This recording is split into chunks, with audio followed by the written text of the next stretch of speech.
38. Domestikasi merupakan proses mengadopsi spesies liar ke lingkungan hidup sehari-hari. Peristiwa ini didukung oleh proses alami maupun campur tangan manusia.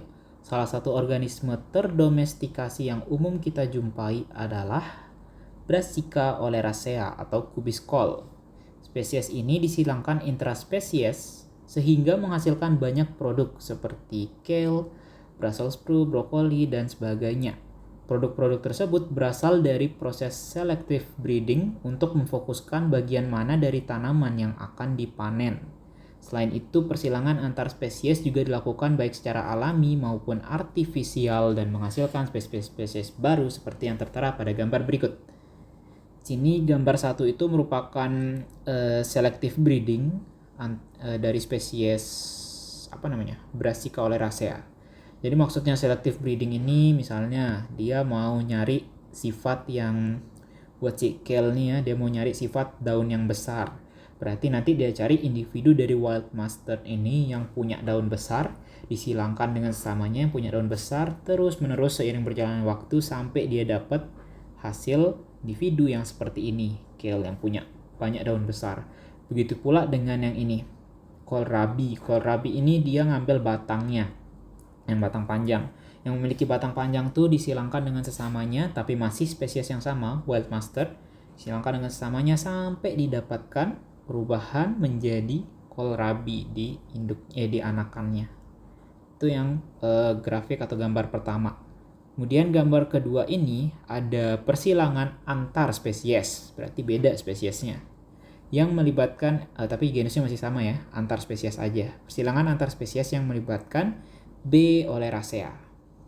Oke, kita masuk ke pernyataan. Intinya yang ini intraspesies, ini yang antar spesies. Pernyataan yang pertama.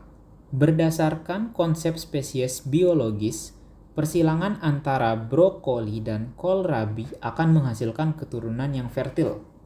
Brokoli itu yang ini, kohlrabi itu yang ini. Semuanya ada di gambar 1, berarti dia intraspesies atau spesiesnya itu sama, dan ini jawabannya benar. Jadi syarat untuk bisa suatu reproduksi atau pembuahan itu menghasilkan keturunan yang fertil itu adalah apabila proses tersebut terjadi masih dalam spesies yang sama atau intraspesies. Jadi sini jawabannya benar karena brokoli dan si kohlrabi ini masih satu spesies, yaitu spesies Brassica oleracea. Oke. Kita lanjut ke pernyataan yang B. Produk-produk di gambar 1 umumnya memiliki perbedaan pada ekspresi gen, genotipe, dan jumlah kromosom. Nah, di sini pernyataan ini tuh salah karena di gambar 1 itu kan dia persilangannya terjadi secara intraspesies dan dilakukan selective breeding atau dia pilih-pilih tuh yang disilangkan untuk mencari sifat tertentu, apakah entah itu daun yang besar, batang yang panjang, ataupun bunganya yang mekar besar seperti itu.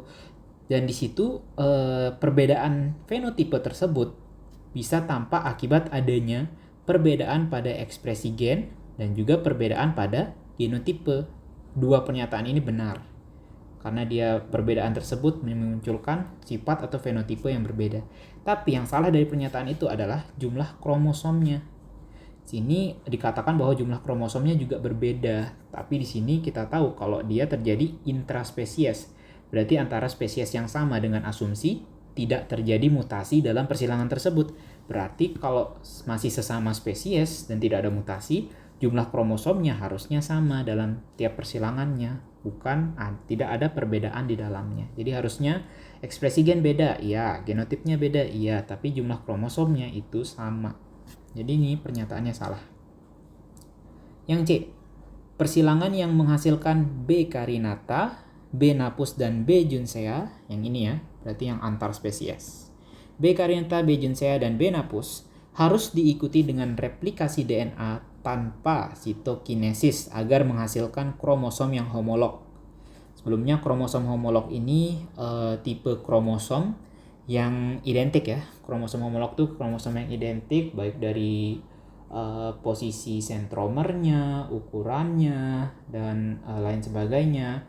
kromosom homolog yaitu urutan gennya juga harus sama dan lain sebagainya, itu dia benar harus tanpa terjadinya sitokinesis. Jadi sebelumnya sitokinesis itu proses perkembangan yang berkaitan dengan pembelahan sel. Terjadi pembelahan sel pada proses sitokinesis. Sementara kalau dia tanpa sitokinesis itu artinya di proses reproduksi tersebut tidak terjadi pembelahan sel. Apa bedanya? Kalau dia terjadi pembelahan sel, maka terjadi splicing DNA, splicing genotipe di sana yang bisa menyebabkan tidak sepenuhnya sama antara kromosom yang satu dengan kromosom yang lainnya karena terjadi pembelahan sel tadi, terjadi pembagian materi genetik, campuran dan lain sebagainya, rekombinan. Tetapi kalau replikasi DNA-nya berlangsung tanpa sitokinesis, itu prinsipnya adalah gabungan. Jadi gabungan antara DNA yang misalnya kita ambil contoh Brassica carinata. Kalau dia terjadi replikasi DNA tanpa sitokinesis, maka seluruh DNA yang dimiliki oleh Brassica oleracea dan seluruh DNA yang dimiliki oleh si Brassica nigra itu akan digabungkan seluruhnya ke dalam si Brassica carinata ini. Nah, itu dia prinsip yang menyatakan bahwa replikasi DNA itu tidak diikuti dengan sitokinesis. Yang dimana nanti kalau seperti itu tentunya kromosomnya itu akan bersifat homolog, sama antara satu dengan yang lainnya. Karena dia prinsipnya bukan pembelahan sel tapi penggabungan, lebih ke arah penggabungan dua DNA yang berbeda. Ya kalau kita mau gambarin persilangannya kayak gini ya dari segi genotipe. Kalau di tanpa sitokinesis misalnya A besar kali B besar nanti jadi anakannya A besar B besar berurutan. Jadi tidak ada pengurangan, tidak ada pembelahan sel, dia prinsipnya penggabungan kalau tanpa sitokinesis. Dan ini jawabannya benar, nanti hasilnya adalah kromosom yang homolog.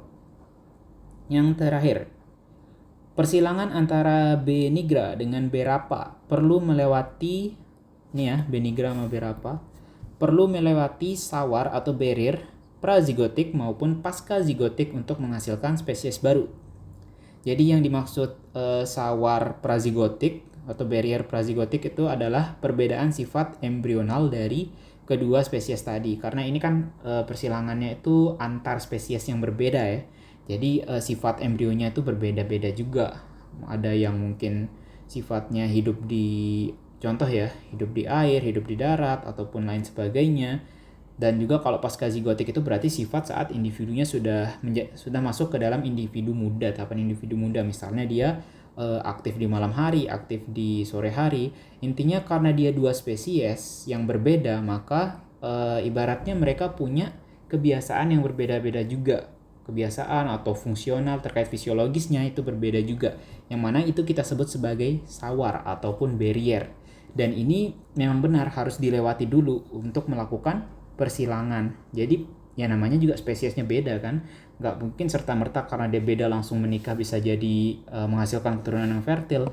Melainkan di sini kalau dia mau terjadi persilangan antara dua spesies yang berbeda itu, dia harus melewati barrier-barrier tadi.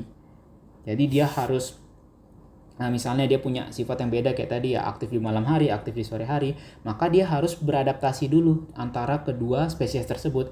Beradaptasi dulu sampai mendekati titik yang sama, barulah dia bisa melakukan persilangan antara dua spesies yang berbeda tadi. Jadi perlu melewati sawar barriernya dulu, baik prazigotik maupun pascazigotik.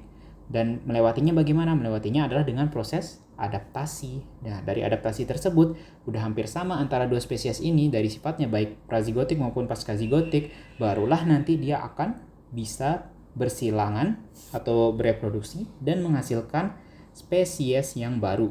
Dan di sini dihasilkan Brassica juncea. Jadi jawabannya benar ya, harus melewati sawar atau barrier prazigotik dan pascazigotik dulu.